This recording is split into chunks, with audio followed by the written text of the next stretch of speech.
ఇదే పాత కరీంనగర్ జిల్లాకు నేను వచ్చినప్పుడు కరీంనగర్ టౌన్లో జరిగినటువంటి మీడియా సమావేశంలో నేను మీకు స్పష్టంగా ఒక మాట చెప్పిన. అది నేను మహారాష్ట్ర ముఖ్యమంత్రి దేవేంద్ర ఫడ్నవీస్ గారు, ఏపీ ముఖ్యమంత్రి జగన్మోహన్ రెడ్డి గారు, ఆనాటి గవర్నర్ నరసింహన్ గారు, మేమంతా కలిసి కాళేశ్వరం ప్రాజెక్ట్ ఇనాగరైజేషన్ చేసిన తర్వాత కరీంనగర్కు వచ్చిన సందర్భంలో మాట్లాడుతూ నేను చెప్పిన మాట. ఇప్పుడు ఎవడెక్కడ పోయినా కాళేశ్వరం పని కంప్లీట్ అయింది కాబట్టి కరీంనగర్ జిల్లాకు మాత్రం ఇక డోకా ఉండదు. ఈ జిల్లాలో 4 సజీవ జలధారలు అమృతధారలుగా ఉంటాయి, నిరంతరం ఈ జిల్లాను కాపాడుతాయని చెప్పి నేను చెప్పిన. ఆ సజీవ జలధారలను మేము సృష్టించినాం. యావత్తు కరీంనగర్ జిల్లా ప్రజలు కళ్ళారా వాటిని చూసిండ్రు, వాటి ఫలితాన్ని కూడా అనుభవించిండ్రు. పని లేదావా ఇప్పుడే తీయన్నా, కొద్దిగా తీయచ్చు కదా,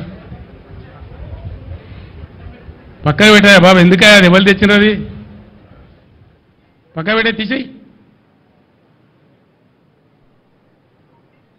అవన్నీ కూడా అనుభవంలో కూడా వచ్చినాయి కరీంనగర్ జిల్లా ప్రజలకు, వాటి ఫలితాలు కూడా అంది వచ్చినాయి. ఒకటి మానేరు వాగు, అప్పర్ మానేరు జలాశయం దగ్గర మొదలు పెట్టుకొని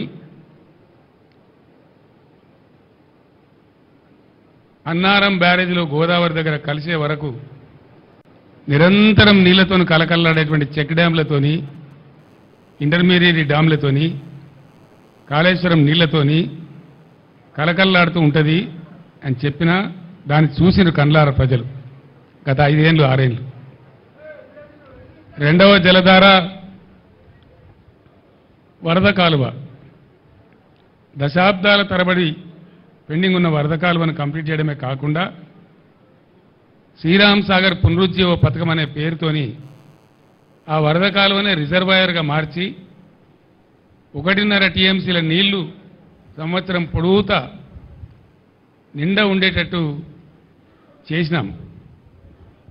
అదొక సజీవ జలధార. సంవత్సరానికి 9.5 నుంచి 10.5 నెలల వరకు నిండు గర్భిణిలాగా ప్రవహించేటువంటి కాకతీయ కాలువ, అదొక సజీవ జలధార. గోదావరి మీద నిర్మించినటువంటి బ్యారేజీలు, అసంపూర్తిగా ఉన్న ఎల్లంపల్లి లాంటి ప్రాజెక్టు పూర్తి కావడం, ఎస్ఆర్ఎస్పీకి పునరుజ్జీవనం రావడం, నీళ్ళు తక్కువ పడితే కాళేశ్వరం నుంచి నింపుకునే విధంగా